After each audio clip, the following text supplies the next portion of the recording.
السلام علیکم دوستانو د اګوی نه د جوړو او د بندو یا د ملا درد لپاره د یو کورنۍ پټۍ درته ښیم چې د هر کور ضرورت ده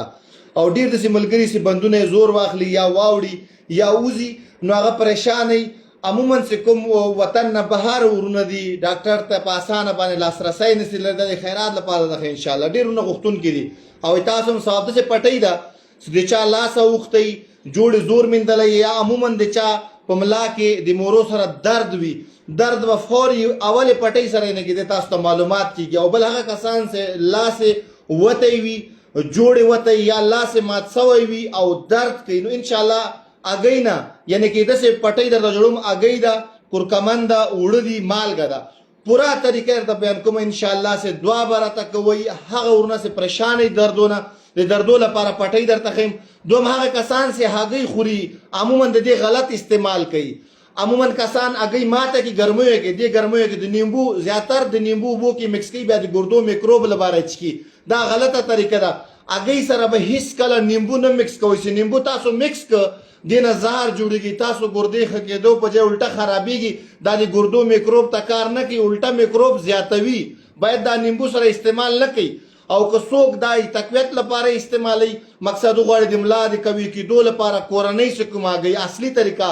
یو ګیلاس شیدې به واخلئ نیمه کاچوغه به هغې کې بادیان واچوئ او لږ زنجبیل ادرک دا به جوش کړي چې کله نیمه پیاله پاس په ټوټه به یې چاڼ کړي زنجبیل بادیان به تیسته کړي هګۍ به ماته کړي واړوئ دا به وچکئ دا یې تاسو هضمېږي ضرر نه لري په دې کې پروټین وي او پروټین دغسې تاسو نسئ هضمولی چې تاسو معده ضعیفوي نو سونف او ادرک سے پکې شامل وي دا تاسو بیا ازمیږي ضرر نه لري هر سهار په نهاره تقریبا 8 نه تر 9 هګۍ تاسو یعنی کې 9 ورځې چې کله یې زیاتې به نه چکئ اوس راځم د پټۍ خواته څوک جوړو دردونه لري هډوکی ختلی نو دې لپاره کورنۍ ټوټکار ته ښیم که د الله رضا وه نو ډېر ورونه دې باره کې پوښتنه کوي چې سره کم دا جوړېږي او عموما چې کوم په خارج کې دي هغه ته مشکلات وي ډاکټران ته صحیح ورتللی نشي بیچارهګان اسناد نه لري نو انشاءالله دعا به راته کې پوره طریقه درته بیان کوم چې دې کې چې لګي اول به یوه هګۍ راواخلئ ماته به یې کوئ داسې یو پلیټ یا چټوکي به یې واچوئ صحیح شو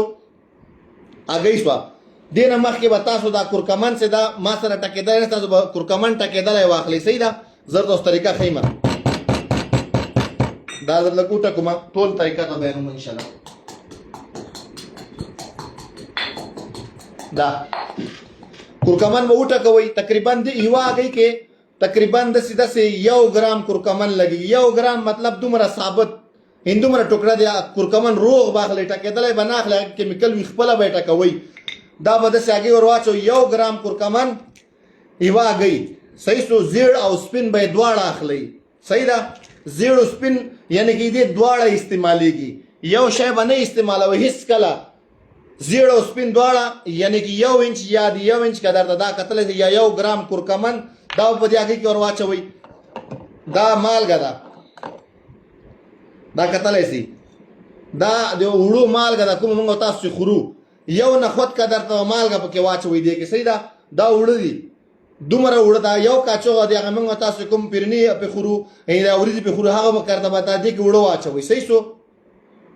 دا همسې وړه پکې واچول دا به مکس کوي او بل دا کتلی سئ شین مرچ ده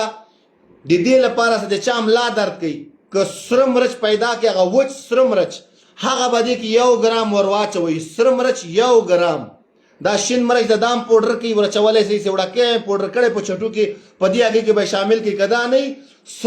سره مرچ هغه ترخه سي مسالو والا سره تیار پوډر کړي ملاویږي هغه به دې کې واچوئ او مکس به یې کوئ صحیح ده یا که هغه نه نو دا به وټکوئ په دې هګۍ کې به مکس کوئ مرچ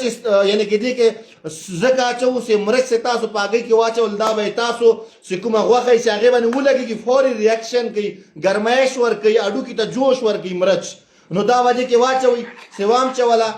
داسې به مکس کړئ خپلو منځو کې هګۍ کورکمن هم تاسو صحیح مکس کړئ خپلو منځو کې بس تاسو ځرګئ مواد تیار ده صحیح ده دا تاسو چې جوړ کړئ مثال داسې به ټوټه راواخلئ هغه تاسو پورې ډیپینډ کوي چې تاسو ملا باندې څومره ټوټه لګېږي یا که دلته لاسي نو هندومره ټوټه به راواخلئ دا کتلی سئ صحیح شو دا ټوټه به دلته کېدی صحیح سوتي ټوټه او دا مواد چې تاسو کوم تیار کاغۍ نه جوړ شوی دا به راواخلئ په دې ټوټه باندې به یې واچوئ صحیح شو دا تاسو دا کتلی سئ ښه ځکه تاسو ته هر یو نقطه زه پریکټیکل ځکه کوم تاسو زده کوي دا به داسې لیپ کوي خو چې د چا ملا درد کوي هغه خامخا دې کې مرچ مکس کوي هغه دستي اثر راکوي بالکل پټۍ ولګوله د ملا درد به تاسو سکون آرام وي هغه هډوکي ته جوش ورکوي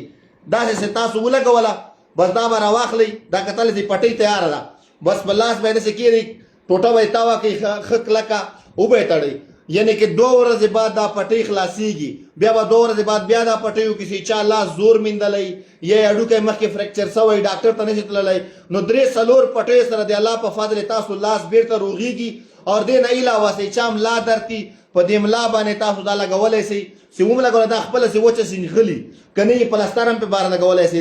یا په کلکې وتړئ نو 3-4 پټۍ سره د الله په فضل د ملا درد باندې تاسو پوهیږئ اوچاته نه خو د ملا درد کې به مرچ لازمي استعمالوئ او د لاس لپاره هم دا کافي شافي د 3-2 پټۍ د الله په فضل د جوړو دردونه چا بعض اوقات څوک چا سره الکان وي زور لګولی یا همداسې ختلی وي یا لاس درد کوي نو انشاءالله اوله پټۍ کې دا اثر کوي نو دوستانو د ما هره ویډیو د الله رضا لپاره دا پوره طریقه زده کوي کور کې چې کوم ملګري دوستان یا وطن نه لري ډاکټرانو ته لاسرسی نه چې کوم ملګري ته ضرورت وي ورښودلی شئ ښه وخت ولرئ لوی علیکم السلام علیکم